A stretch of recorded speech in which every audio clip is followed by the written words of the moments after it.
I heard his slightly muffled footsteps and smelled his body odor, my only warning before he attacked me. But I was in the mood to fight, so I'd wait to see how this played out. I felt the tip of the sword pressing against my back and froze. "Your money and valuables, now!" said the man behind me. How to handle this? Damsel in distress who pleads for her life? Or dumb human accidentally wandering the demon realm?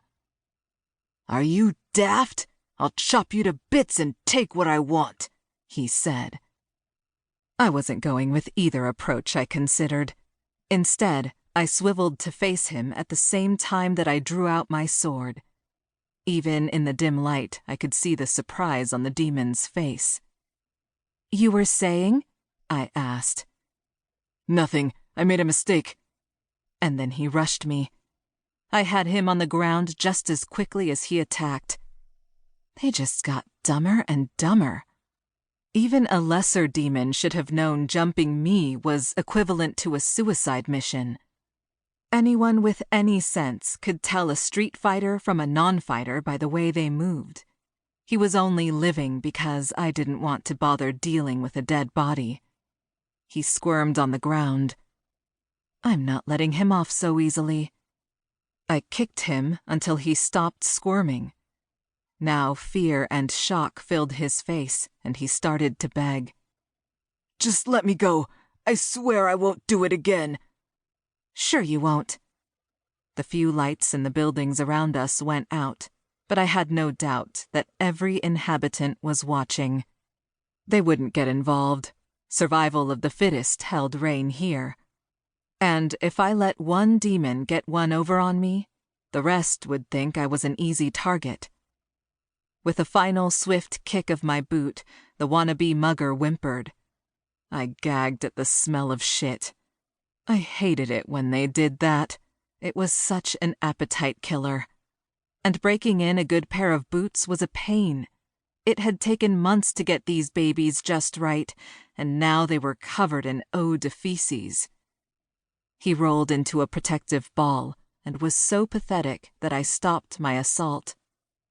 "I'd kill you, but it would leave a mess, and I'm in a hurry."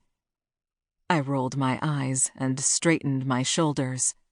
I walked away from the trembling, crap-covered demon laying on the ground.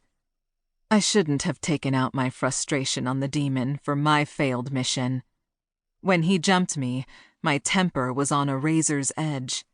After hours of walking these streets and coming up empty, I was done with this place, and the demon took the brunt of that frustration.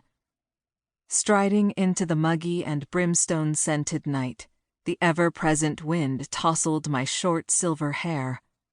I impatiently swiped it out of my eyes.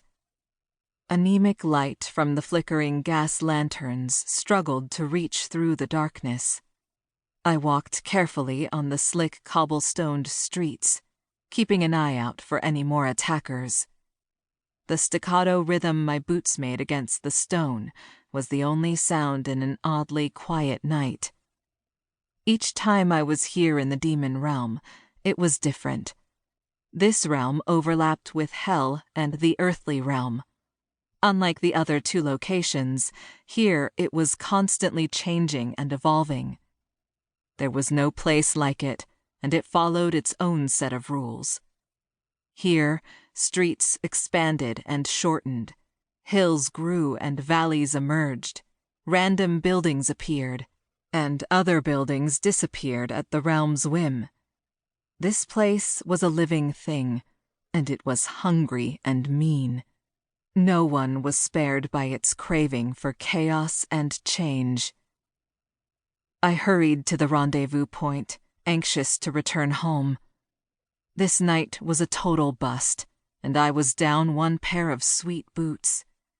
I was only here in the demon realm, aka the in-between, because I had no other leads. By the time our client contacted our agency to take this case, the trail hadn't just gone cold, it was positively arctic.